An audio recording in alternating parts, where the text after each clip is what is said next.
Let me in. Let me in. Darling, get out. Let me in. There is a violent crime that strikes at the very heart of home and family. But it's an offence where victims are rarely willing to press charges. This is so awful.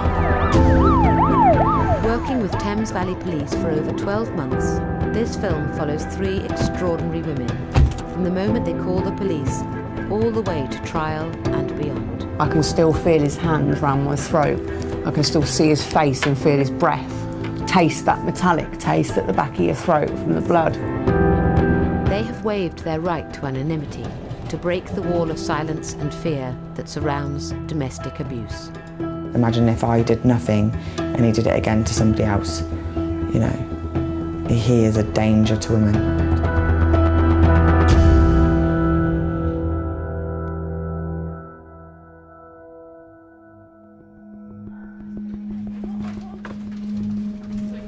It's April the 20th, 2015. A 999 call comes into Thames Valley Police. Go ahead, call me through to the police. Stop it! Please! No! Hello, is there anyone on the line? Please, no! You love me! You know me! You can! No! Let me, please! All the police can hear is shouting. So I'm getting my officers out there straight away.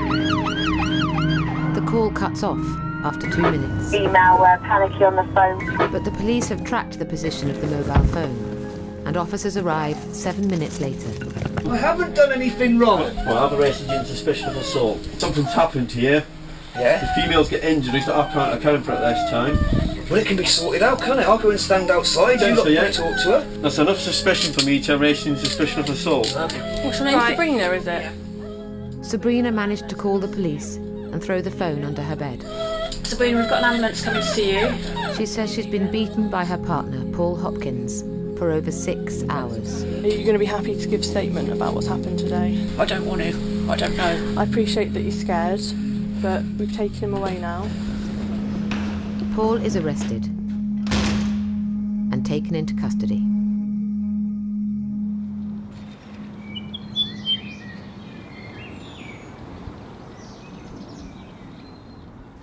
This is where he's had me on the bed and he's smashed my face in. That's all my blood there. There's a handprint where I've tried to drag myself away from him. So, and there's a few spots of it on the bottom bit there too. There's blood all up here too, look. That's all my blood sprayed up the wall. As you can see, there's spots everywhere, really. Sabrina and Paul have been together for 5 years. Paul has been violent before, but this is the worst attack Sabrina has ever suffered. It started as just a couple of little slaps in the face, and then it just escalated. He threw that chair on my head, and then he picked up the speaker underneath it, held it above his head and was going to throw it on my head.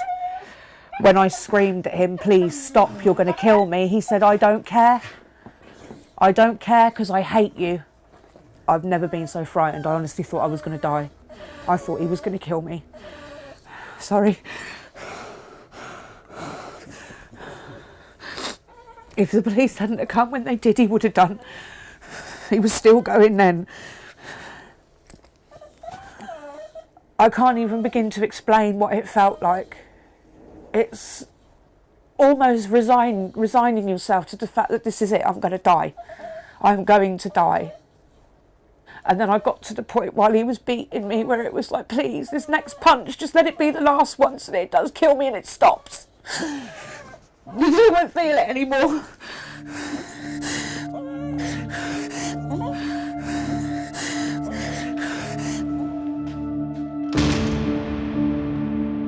Because the attack was so violent, Sabrina's case is immediately referred to the Domestic Abuse Unit at Thames Valley Police. My name's Sam, I work with the Domestic Abuse Unit. I'm just giving you a call to see how you are. Paul Hopkins is interviewed later the same day by DC Sam Hunter, an officer specially trained to deal with domestic abuse. Can you tell me what led up to you being arrested? She went out to meet a dealer sometime last, I think it was the night time because it was dark. Obviously, lost track of time. be for that long. And came back in that state. And what state are you talking about when you say... Her face was really badly bruised and her nose was bleeding. It continued to bleed. What did her eyes look like? One of them she couldn't see out of. Did she explain what happened to her? He just said he gave her a good hiding because she couldn't pay him. Who's he? I can't name him. You're basically saying you know who's given her this good hiding, aren't you? Yeah. And you're not going to tell us? I can't. His defence is that she left to go meet the drug dealer, and because she couldn't pay him, he's given her a good beating. But if that's the case, then there would have been blood, at least going up the steps, because all the blood is around by the bed area and up the walls, and there's no blood outside. So I think that's very telling. Well, Sabrina is obviously saying that you did those injuries to her. And she goes on to say that the threats started to get worse and that you ended up slapping her and punching her. Did you do that? No, never touched her. You never touched her? Only to cuddle her, but, not violently. They put the cuffs on me and said, we're arresting you on suspicion of assault. And she screamed at them, and as they were leading me down the steps, she was still screaming, he hasn't done anything. It's not him. Who's So, is Paul coming with us? Yeah, Paul's coming with you. Yeah. Arrested on suspicion of assault by me, 0840. Lovely. Okay, go on, Paul. Sarge, can that go with him? It's just tobacco That's his on his wallet. way home. That's his wallet and back in. Wow, I don't hear her screaming, saying he's done nothing wrong. Can you tell us what's happened, Jack? So it is really interesting, and if he goes not guilty, I will insist on being played through the trial, because it's just so, it's a really good piece of evidence, I think. The police will give the Crown Prosecution Service their evidence, but they may only be able to charge Paul if Sabrina is willing to go to court. Sabrina's already known to the team. She has a history of retracting her police statements. The last time was 4 months ago, after Paul had allegedly assaulted her. With domestic abuse, we do get to see some of the same people time and time again. 43% of victims will be a repeat victim.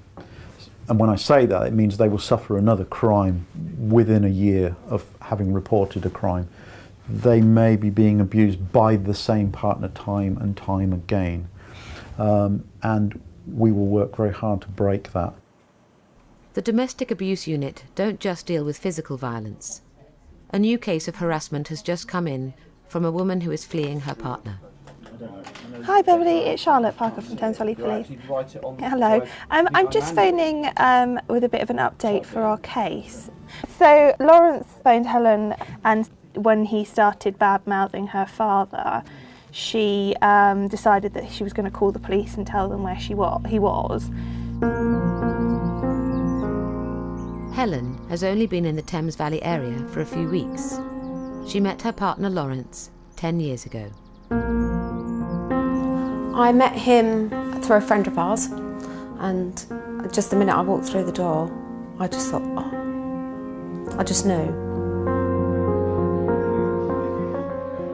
We spent a year getting to know each other.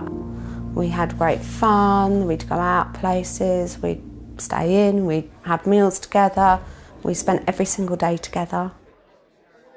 Lawrence moved in with Helen and her 5-year-old son in 2008. He took Joseph on like his own. Nothing was ever a problem. I lost my mum, he looked after us. My dad came and stayed with us, because he was in a bad way. I mean, he really was my rock. But a few months after they started living together, Helen realised that Lawrence was becoming more controlling. It was a gradual kind of just a little bit more, a little bit more, a little bit more. And oh, my feet are aching, could you rub my feet? And then it would be, why are you not rubbing my feet tonight? And you haven't rubbed my feet, so get on with it. That's when the kind of the mental abuse started kicking in and the verbal abuse. And then I don't actually remember the very first time that he hit me. I don't particularly recall what it was that set it off. I think he backslapped me across the face. And And I think I was just in so much shock. I couldn't believe that he'd actually done that to me. He was so nice 90% of the time, but so absolutely vile 10% of the time. When they put my mum's ashes up at the graveyard, he turned around and punched me in the face, so I couldn't go to that because I had a black eye. So I had to make an excuse and say to my dad I couldn't cope with seeing her ashes go in.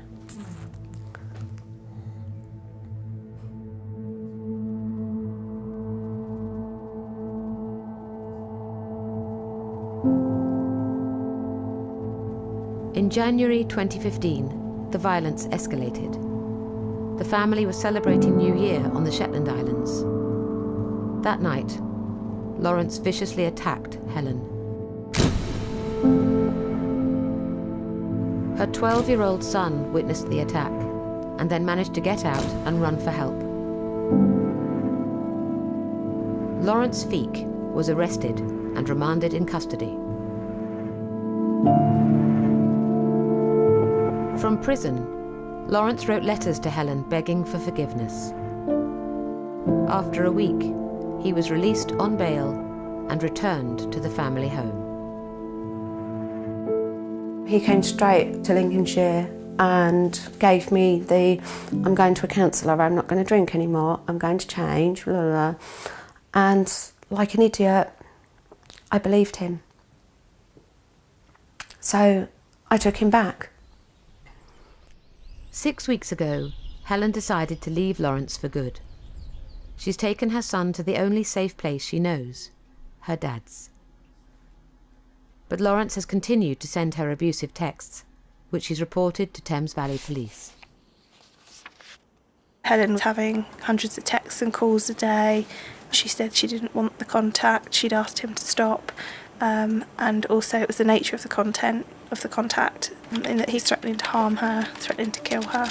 So more offences might happen. We run the risk of him finding her, assaulting her again, or worse.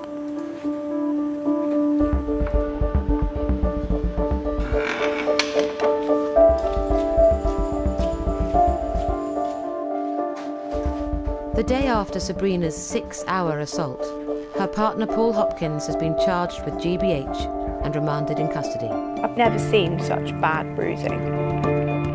The extent of Sabrina's injuries means she's immediately referred to a specialist panel. See, everything we've discussed today is confidential.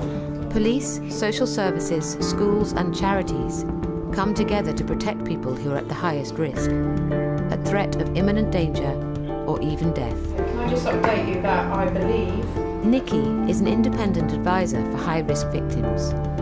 She'll support Sabrina to make sure she's safe and will be there alongside her if the case goes to trial. Hiya. All right. Yeah. Sabrina and Paul have been in a relationship for about 5 years. 4 of those years, he has been quite violent towards her, but he's also been quite emotionally, mentally and financially abusive. Have you got bruises on your arms? Yeah. Have a look. Sabrina has reported to the police in the past. Unfortunately, she hasn't supported police, but we've got to remember these people love the perpetrators. Him not being here is weird, but at the same time it's not. I can't get used to it because my mind still remembers the nice part of him, and then there's the other half of him. You know, Jekyll and Hyde. Yeah, and I suppose, if you like, I'm grieving the loss of the nice him. Yeah, of course you are. The other thing I wanted to speak to you about was he's on remand, as you know. If he's let out on bail, then we're going to have to think about refuge, or if you've got any family and friends you can go and stay with, all right? Yep. Okay?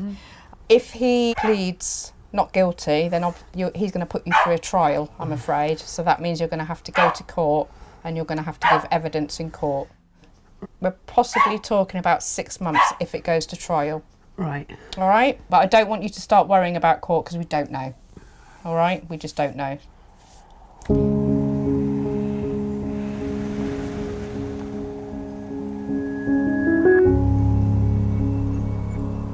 It's 5 months since Helen's attack in Scotland, which was so vicious that she is now judged to be at high risk. Her partner Lawrence has pleaded guilty to what the prosecution described as a particularly violent domestic assault, during which she was hit with a PlayStation console, chunks of her hair were pulled out, and the imprint of a shoe was made around her right eye.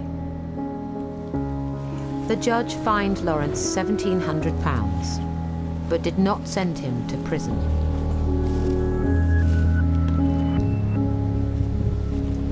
I'm furious because he's got away with completely and utterly kicking me to bits. I mean, he literally, he could have killed me, and he's walked away and he's back out on the streets.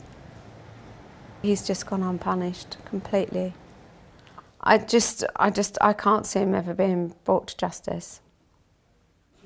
DC Charlotte Parker has been investigating the texts and voice messages Lawrence has continued to send Helen. Lawrence has been picked up by police, but in interview he's made claims which, if they stand up, could seriously undermine the new harassment case.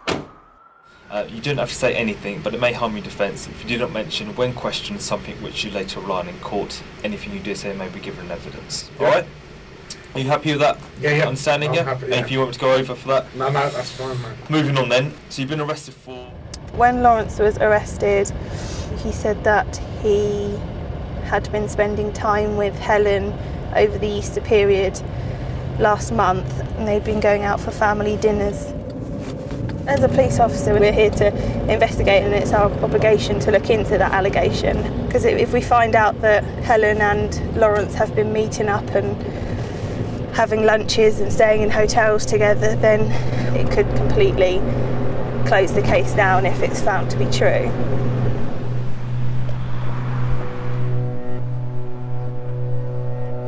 Lawrence has given police the name of a local pub where he says he went with Helen.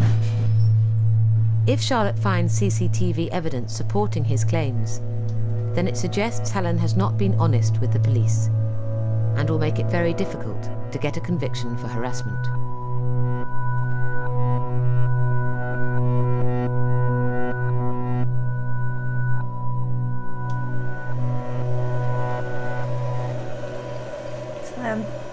So at 13:25, they were coming in, all three of them as a family.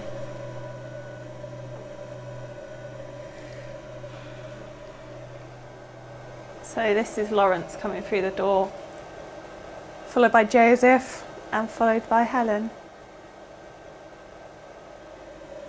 Doesn't look like a girl under distress, does it? There's an element of disappointment that you see that you're probably not going to get a prosecution, and you've now got to go and find out the victim's reasons as to why she's done it. We don't know until we go and speak to her. We're going to have to challenge her on what we found and see what she's got to say.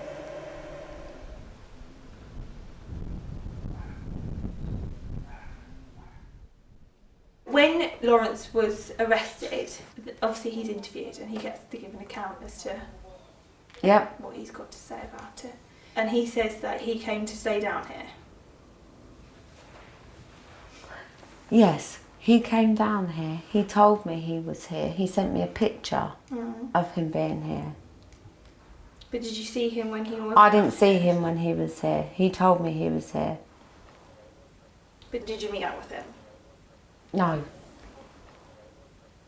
Okay. So Lawrence has said that you guys met up, and I have to check that out. Of course. So we have been today to check it out, and on the 5th of last month, so Easter Sunday. I saw him. I did. Mm. What did you do? We went for a meal. For Joseph. I saw him. So why did you guys meet up? He wanted to give Joseph an Easter present. Well, why did you do it? I don't know. I don't know, Charlotte. Because at the moment we're trying to investigate a harassment, and I know. You've been phoning each other and texting each other and meeting up for dinners and... I don't know what to say. Because he gets me. You tell me about that then. Why have you been in contact with him? Only you can tell me. I don't know how you're feeling, what you're thinking. I just don't know. I don't know. He kept telling me he was going to kill himself. I don't know. He's a bit like a drug. What do you mean? I was in love with him, so I hate him, but I can't. He's like a drug. I won't ever have any more contact with him ever again.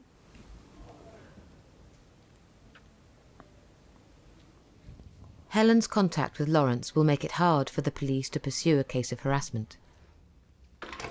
Whatever happens to the case, Helen is still being supported by Karen from a local domestic abuse charity. It's quite common for victims and perpetrators to carry on meeting each other or get back together because they're emotionally attached to that person. But now she has met up with him, she realises what he was doing, and she realises that it was just another tactic to try and get her back with him and get his own way again, and to use her son really as a tool to get to her, promising gifts. And Helen was feeling at quite a low ebb when she met up with him. So we've got the bully. Yeah, he shouts, smashes things and sulks. And the jailer. Yeah. Yeah. Definitely puts me down. In fact, I've got texts that say I'm fat, ugly. He's threatened to hurt and kill me. Cries, yes, I've had that. I've had him say he loves me. I've had him say he threatens to kill himself. I've had plenty of that he's going to report me to social services and the DSS. Helen had been told that she was stupid, that she was ugly, that she was no good, that nobody would believe her, etc. every day for 10 years. And it's hard for people to understand, because why do they go back?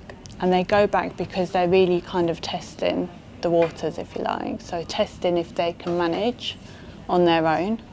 And when they go back, they're still hoping that things are going to change and that things are going to get better. And maybe this is a bit of a warning sign to the other person that things need to change. But the reality is that it doesn't change, and often it gets worse. In the last year, around 1 in 12 women have reported being victims of domestic abuse. But on average, they will endure 50 incidents of abuse before getting help. Often they'll only call 999 when there's an immediate threat to life. Let me in. Somebody in here. Don't ever do that, you know. Let me in. Let me in. Don't let you get out. Let me in.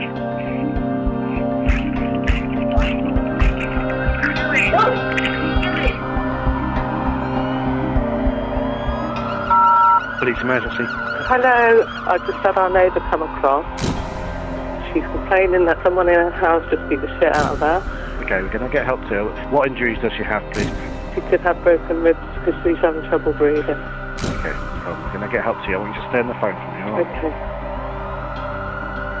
Gemma has been attacked by her ex-boyfriend, who she finished with 4 months ago. Dwayne Mason is arrested later the same night, with blood all over his clothes. This interview is now being recorded, and it may be given in evidence if your case is brought to trial. Do you understand everything so far?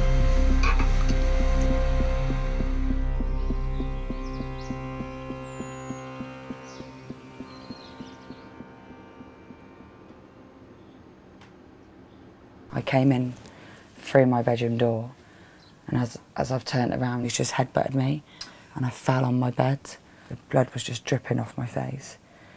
And I turned around to him, obviously not expecting it to carry on, and from that point it was just a shower of blows, really. Punching me, dragging me, holding my head, throwing me down on the bed, strangling me. It was almost like he was waiting for me to lose consciousness, and then when I come round, would carry on. Gemma only had a brief relationship with Dwayne. Since she broke up with him, he's been harassing her with phone calls and texts, and turning up at her house at all hours. Okay, Okay, this interview is now being recorded. What happened in the bedroom, Dwayne? What did you do to Gemma in the bedroom? Gemma remembers that you just kept punching her and punching her. And then you were strangling her, pinning her down, strangling her so she couldn't breathe. And she was fighting for her life because she thought she was going to die. He's crying now, yeah. Are you so distressed because you do care about her and she's injured? Or so distressed because you caused those injuries? Her injuries, she had some serious cuts Yeah. to her face. I understand she had broken ribs, Yeah. punctured lung. Mm. I mean, how is she mentally, physically? How is she at the moment? Well, she's been reasonably good. She found it really difficult at first, but Yeah, yeah. I'm going to touch base with her today and see how she is. Okay.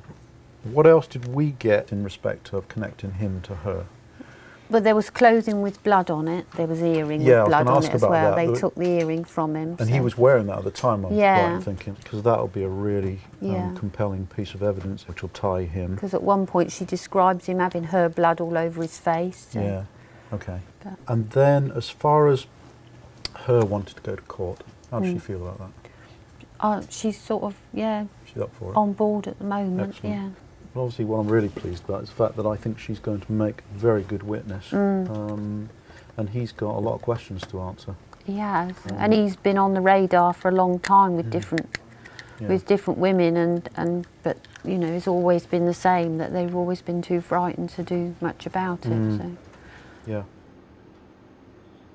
it's always a great thing when victims can say, look, you know, I've had enough, and yeah, I'm going to make a stand, and I'm not going to tolerate you doing this to me anymore. So, because very often people that have been in abusive relationships, the nature of the relationship is that they're always blamed for the bad things that happen. They feel very responsible very often for what's happened. And it is very hard for them to talk to the police or other agencies and then to take, you know, prosecutions forward. Dwayne Mason is remanded in custody and pleads not guilty. Gemma is prepared to go to court, but the trial may be months away. The police want her to record her victim personal statement, or VPS, while events are still fresh in her mind. I've got constant missed calls, threatening messages. I think this day we topped up 190 plus calls, and then it would go on to messages. He messages me, you don't want to be with me, get ready for hell. I will go to your work, your college, your house, just to make scenes. I will slit your tyres every night, poison your dogs. You think you can leave me, you leave me, someone leaves you. How about that? Yeah, I'm sick, so what? Were all these injuries done by him? It's 3 months on from Sabrina's 6-hour beating. Her partner Paul is still on remand and has pleaded not guilty to GBH. She too is prepared to go to court. And although the jury will be shown photographs of her injuries, she must also complete her personal statement. I can remember he smashed me in the nose, and it was bleeding that bad that it wasn't running out of my nose quick enough. And I can remember him strangling me on the bed and coughing and it going in his face, and that's the bit I can't get out of my head. I had bruising to the brain, cut eyebrow where he'd headbutted me, and then obviously severe bruising to the neck. When he was stamping on me, the only reason they think I didn't end up with internal bleeding or more damage to me was because he wasn't wearing shoes. He was barefooted. Yeah. On that night, he beat me naked, and he'd literally beat me to a pulp. I'm not sleeping properly and I don't eat properly. He basically lies, cheats, manipulates, you know, abuses, and then effectively beats up just to get his own way. And he never takes responsibility for anything. That's what shows more and more. He thinks he can just do what he wants. Because I've been under the impression from him that, you know, people don't really give a shit anymore. You know, people just keep themselves to themselves. They don't get involved in other people's arguments anymore. Made me think that there is no help out there. Nobody cares. Nobody wants to know. But that's not how it is at all. I have not found one person that's gone, wow, you probably deserved it. I found myself looking at his pictures and getting angry and thinking, why would you do this? Why would you tear something apart that could have been so nice, so wonderful, so good? Why did you do that to me? Why did you do that to us? Why did you tear my heart out? And why in turn are you tearing yours out? Can't you see any of this? And then I get angry, then I cry, then I stop crying and get angry again. It's all a bit strange, and then I have a fag and calm down.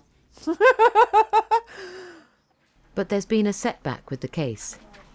The Crown Prosecution Service feel they will not successfully get a conviction for grievous bodily harm, and are looking to reduce the charge to actual bodily harm.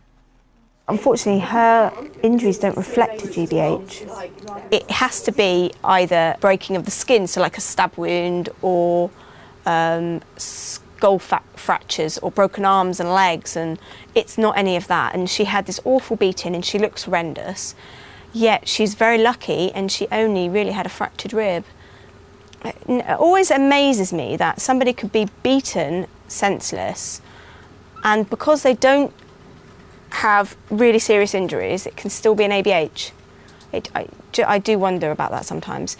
But the CPS lady assures me that it's the worst case of ABH she's ever seen, and she's put that all over the file. And with our VPS from Sabrina, we hope that he would be able to get the maximum penalty for an ABH.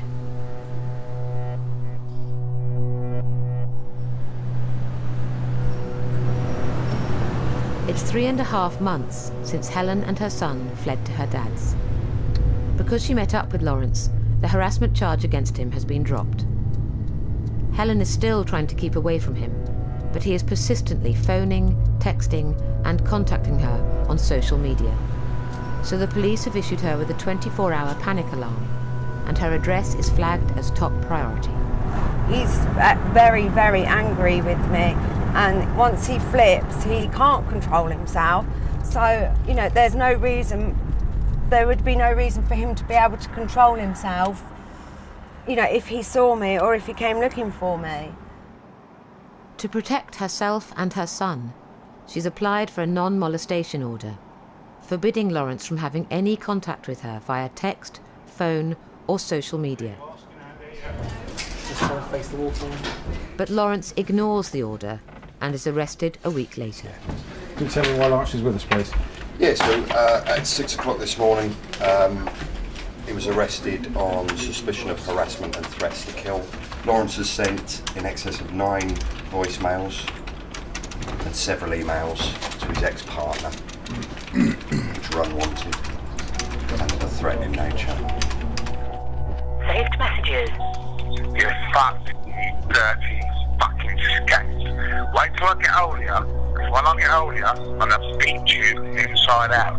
I'm gonna come and get you, I'm gonna fucking eat you. I'm gonna fucking smash the fucking living daylights out of you. So acting on the information the officers have passed to me, your detention is authorised at this police station for the purpose of securing and preserving evidence and to obtain any further evidence from you by questioning. Do you understand that? Okay. Gentlemen, would you mind taking Mr. Feet down to cell number 4, please? Shoes off outside. When I get you, I'm going to rip your fucking insides clean out. I'm going to make you meet them. You're fucked, you dirty little skanky fucking whore. I'm going to beat you like a dirty little that you are. You're fucked. I'm coming to fucking get you. It makes my stomach turn when he says things like that. You know, I'm used to him saying those things and then me actually being attacked. Because he left me the voicemail messages, you know, he's going to be really cross with himself for slipping up like that. If he gets bailed this time, he will still torment me, but this time it would be worse. So I would be looking badly over my shoulder. I would be very, very concerned about mine and Joseph's safety. I don't understand, because all I ever done was love him.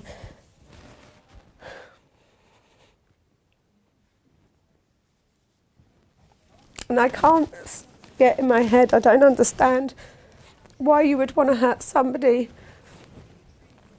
that's loved you, not done you any wrong. I didn't do him any wrong. And yet he still hurt me. I just don't get it.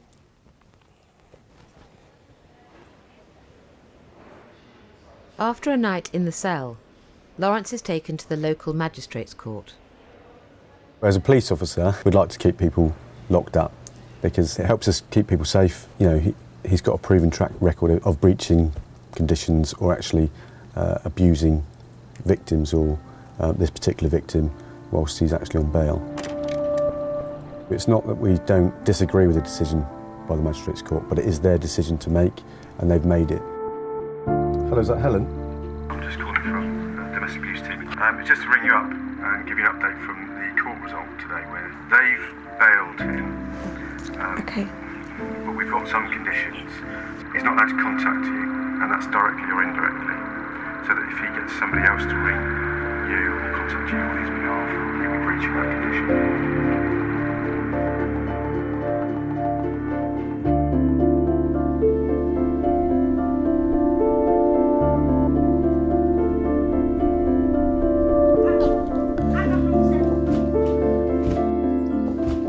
For now, Gemma's attacker, Dwayne, is locked up on remand.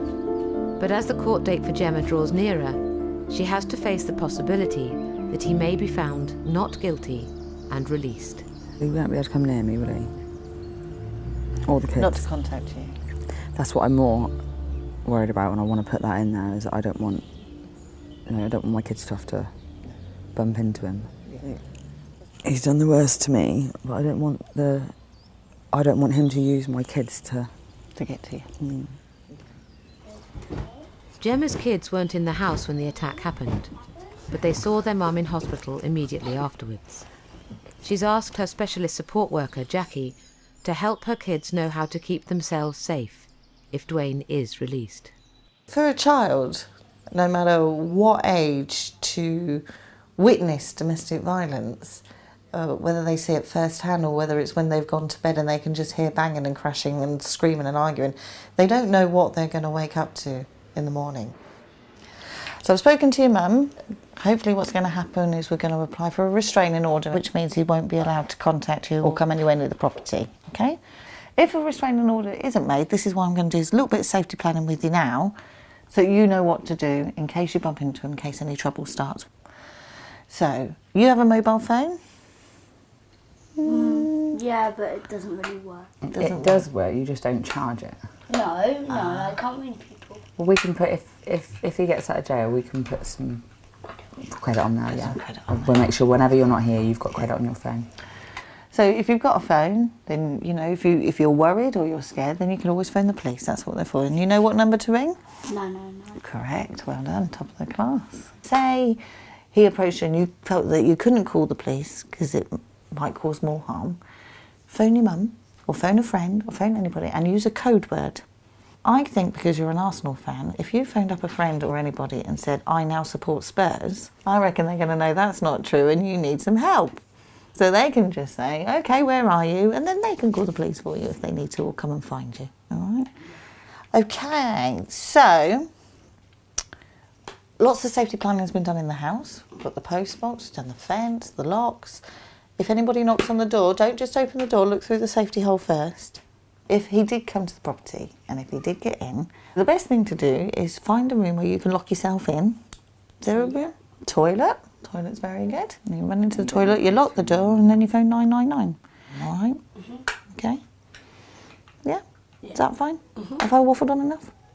Yeah. No, I think so. We can go and play now. Thank you for your time, young man. Awfully kind.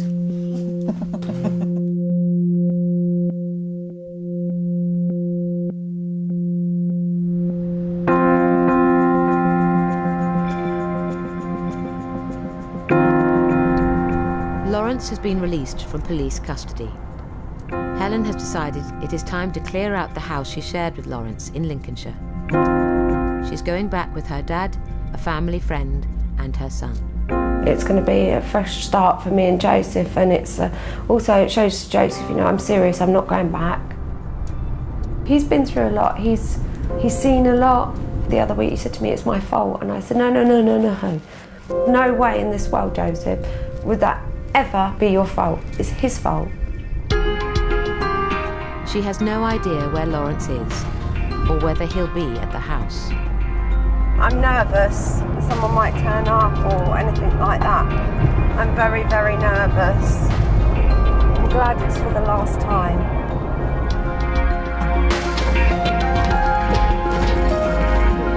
Okay. Yeah, is it everything to go or? Everything to go.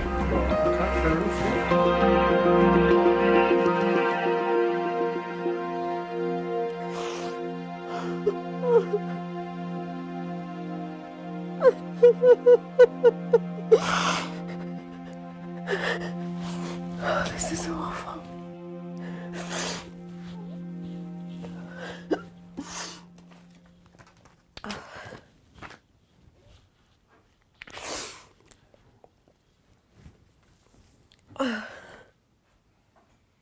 Okay, better get on. It's really silly. It's the silly little things that we picked up and collected together. And it's just terrible.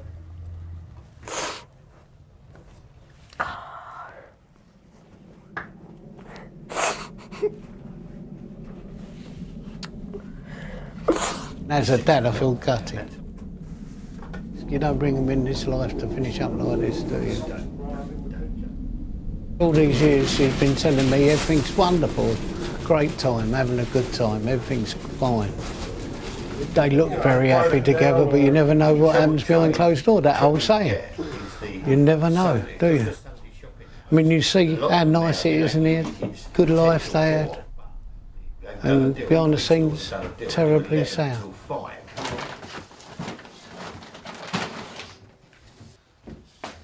It was hard when you walk in, you know, and you think about good memories, bad memories. But this really feels like closure now, and I'm actually feeling really happy about driving away from here now and that being the end of it, because that would be the end of any of my ties here. And it feels really, really good to know that I'm actually gone. I'm very excited. I'm really excited.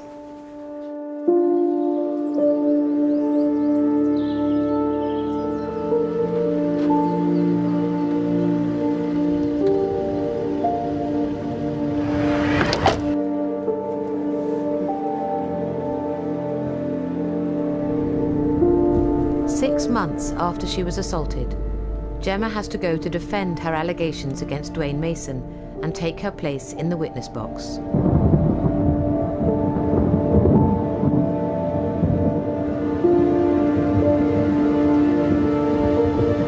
The statement she originally gave to the police is played in court.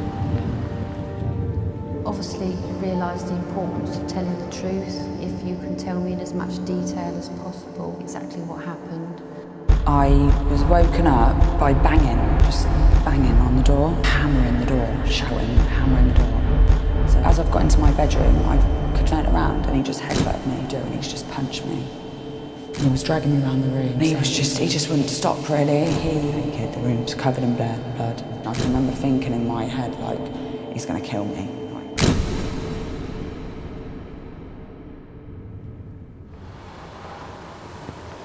Gemma spends a full day being cross-examined. The defence case now begins and is expected to last for the next 3 days. I feel angry that he's made me have to go through all that. It was part of the evidence that was our conversation on a phone, and they had what I had sent to him, but not what he had sent to me. So the defence were kind of just making it up as they went along. Oh, well, he must have said something like this to you. And I was saying to him, that's not true. So when they went on lunch, luckily I'd kept the message on my phone and I give it to the police. And they copied the message off my phone and showed, so you could see obviously both sides of it. But I would think, imagine if I had deleted that. And it's really hard knowing you're telling the truth and you're being told that you're lying.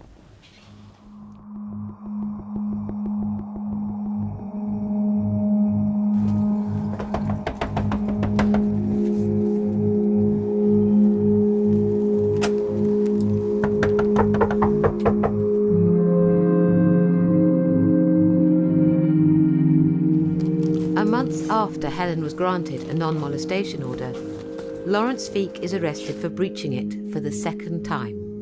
Okay, and they're going to charge you with 3 counts of breaching a non-molestation order, and by virtue of that breach, you're also in breach of your court bail conditions. Okay, if I could just invite you to sign. It's no admission of guilt, it's just to acknowledge those charges and the laying of the information for the breach of court bail. Thank you. Are you okay? Am I alright? Mm-hmm. Do I look alright? You're staring at me. Are you okay? Is that against the law? No, I'm just wondering if you're okay. I don't even need to talk to you. Don't speak to me.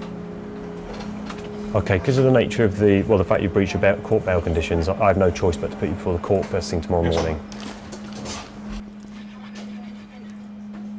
In interview, he claims he has seen Helen yet again.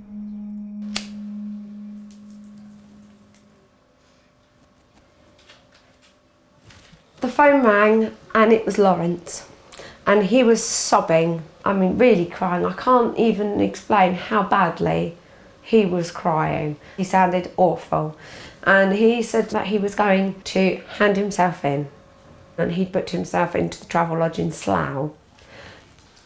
The next minute we're in Wycombe District Council offices, and he's saying, "I'm homeless, can you house me? I've got nowhere to sleep, I'm going to be on the streets." And I'm thinking, what? Like, what's going on? Because you was meant to be handing yourself in, now all of a sudden we're doing housing. And I was thinking, oh my God, and I started to panic. And then he looked at me and he said to me, "You are a cold-hearted, horrible bitch."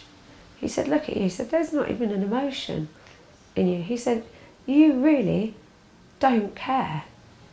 He said, "You don't care, you've not even shed a tear."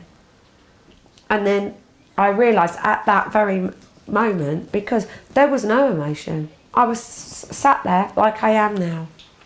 No emotion whatsoever. And I thought, that's because I don't love you. And I really don't.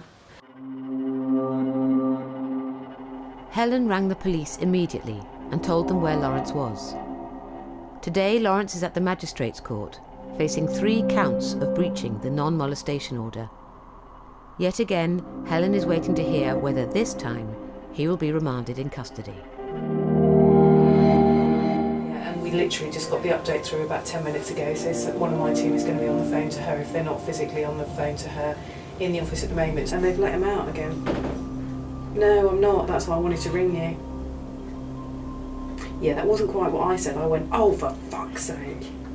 And, you know, you sit there for hours and hours and hours, and at 4:10 on a Friday afternoon, you get the phone call that says, "Oh no, the court's released him, same conditions as before," and you kind of go, hang on a minute, what are the conditions that he's just breached? The only positive thing at the moment I can take from this is that they've still gone with the Lincolnshire bail address. So he should have left court and left the area, because one of his conditions is not to be in Berkshire. I'm going to try and get somebody to go around this evening and have that conversation and check that she's okay. And more importantly, check that he isn't there.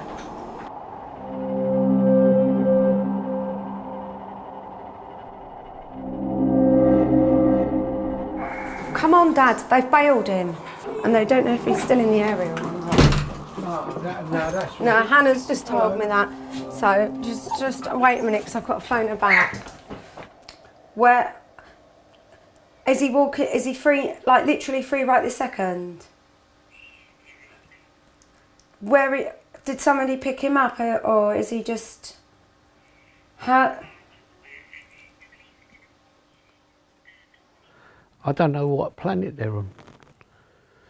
It seems that the more charges you get, the more lenient the courts get. You would have thought at least they would have tagged him so they could find out where he was at any time. Right? You would have thought that because he's in imminent danger, they would have escorted him to the station and made sure he bought his ticket and he got on the train. And then told someone the other end to check him getting off. They've now put you at risk again. The judge has not. has put you at risk. Is he, you know, I'm trying to be sensible here, right, and be nice, but I'm saying to you, as your dad, he's put you at risk. The judge has put you at risk now. It makes a mockery of the whole justice system, doesn't it?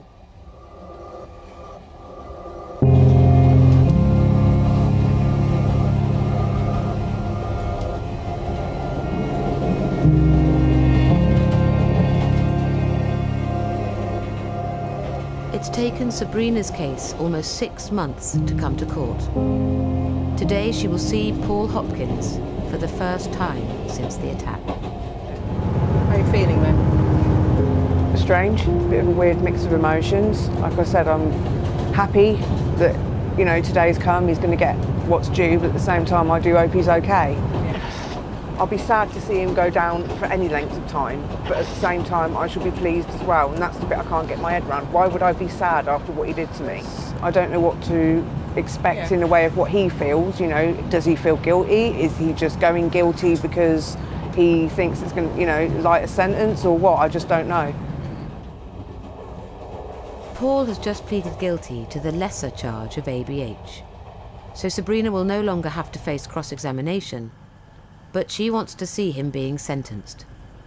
The maximum term for ABH is 5 years.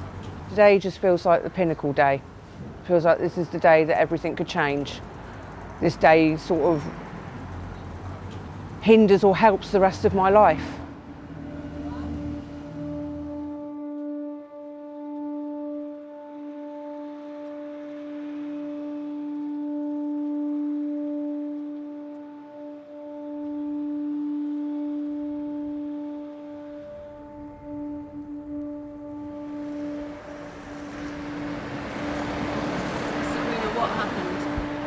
My world turned upside down is what happened. I don't think Sabrina realised quite when she saw him how she was going to react, and I didn't expect to still because obviously there was a different man sat there. Really, you know, it was the man who before he'd beaten the crap out of her. It was the man she probably fell in love with that was sat there, and I suppose she wasn't really prepared for that. I was going to hate him and I don't, I still love him. Perhaps it's easier. It's not though. It's a very destructive feeling. Anger is a very destructive emotion. He got 2 years, so you serve usually half of that, so that's a year. He's served 10 months already, so he's got 2 months left of his sentence for this, and then he's got 9 weeks added on for the suspended.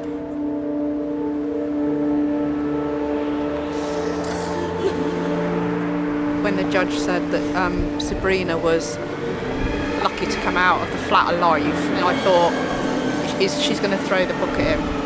And the injuries that she sustained went on, and you know, the weapons that was used, she went into great detail about that. So, you know, he's received 2 years. I walked in there with my chin in the air, determined to send him down for as long as I possibly could. And then I saw them lead him out, and I saw him sat there, and I looked at him and he looked at me, and our eyes met, and I could see it in his face. I could see it. When his solicitor and his barrister turned around and said that he was ashamed of himself, I could see that he was. He went to pieces just like I did, and he's being the man that I remember. And all I wanted to do was run over to him and wrap my arms around him and tell him it's okay, I'll be here. I'll be here when you come out. We can try again. I don't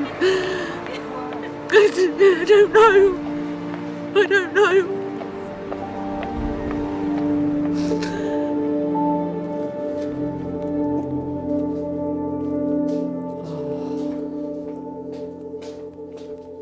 I feel anxious, to be honest. I keep going over and over in my head, did it go well, did it not, did it this, did that, you know. I feel like I have to remind myself to breathe. And the jury are now out, so we're just waiting for the phone call to see what happens.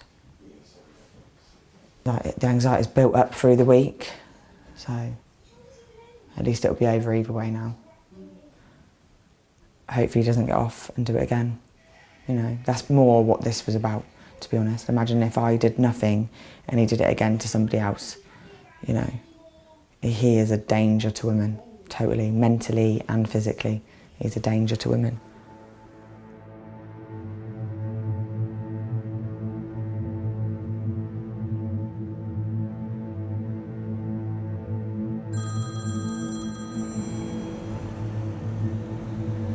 Hello? Gemma? Hello? Are you ready for this? Yeah. Section 18, GBH with intent, guilty. Oh my God. Thank God. Yeah, I know.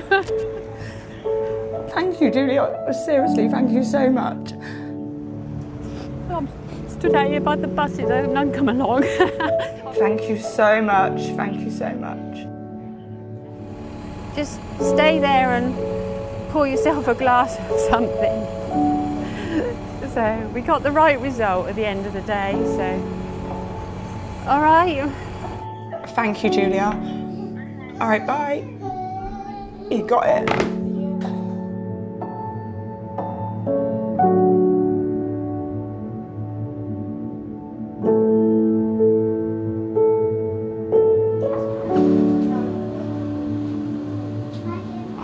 He's got it. He's going to be locked up for a very long time. He's gone. Oh. Who's gone? Dwayne, yeah. Yay! They said he's guilty. Why are you crying? Because Mum was just happy. I was worried, and then when it come through, it's been hard, hasn't it? Yeah. What's that? Right. You want some? Stay up, Anne.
Hace 30 años me operó el doctor Ortiz Monasterio en el Hospital Gea González. Tuve 8 operaciones, como les dije al principio. La más fuerte fue la primera en el 81. Me hicieron 8 operaciones más, nariz, ojos, mentón. ¿Qué más? O sea, cositas que se veían. ¿Velas ahí?